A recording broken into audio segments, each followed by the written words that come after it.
What's up, guys? It's Jerry here. So, as I mentioned before, I am going to make videos to answer your questions about China travel as much as I can. So, I actually gathered a list of questions that were asked most often, and I'm going to answer them in different videos. Well, I have to admit that I'm not familiar with every question because I'm not Wikipedia.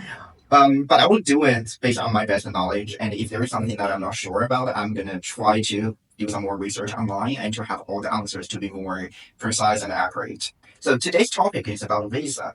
Visa is something that we need to actually consider before we travel internationally, right? And it's like the admission tickets for the foreigners to enter other countries.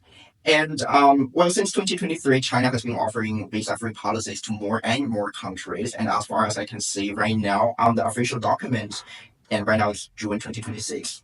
Well, 79 countries are entitled to China's visa-free policy. And I'm going to have the 79 countries on the screen for you. You may pause there to check.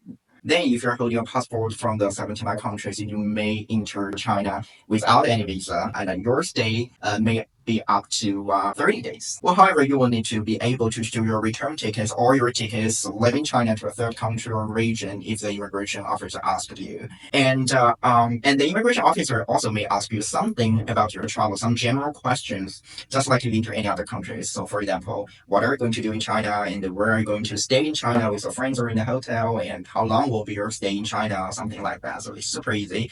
And my advice to that, just be honest. That's it. Our immigration officers are super friendly and welcoming. And as per my friends who have actually been to China with visa-free policies before, they all told me that their experience passing through the China immigration is super great and smooth, and nothing actually strange or weird happened. So no stress, no worries, and just be honest about your travel plan. Well, if your countries are not on the list, China does offer another option, which is a 240-hour visa-free transit to another 55 countries. So 240 hours, that's 10 days. Well, not as long as the 30 days, but I think it's totally enough for you to explore something about China. So how does it work? Well, as per the name, it's a visa-free transit, right? So it's actually designed for those passengers who are transiting their flight in China. So which means you will need to have a proof of your tickets leaving China within 10 days starting from your arrival date in the country. But be careful, your departing tickets have to be a third country or region. It cannot be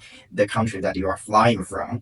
Otherwise, you will not be categorized as a transiting passenger. Finally, if you're not holding a passport from those 79 countries for visa-free or the 55 countries for the visa-free transit, you will be required to have a visa before you travel to China. Well, for leisure travelers, I think your visa type will be L. And normally, the visa allows you to stay in China for up to 30 days. And the documents required and the process may vary in different countries. So you may want to check with the China embassies or consulates in your countries for more information, just to make sure you have everything. But I suppose the process shouldn't be very hard. Okay, that's it for today. So if you have any other questions about China travel, please leave a comment. I'm Jerry Chongqing. Thanks everyone. Bye. Ciao.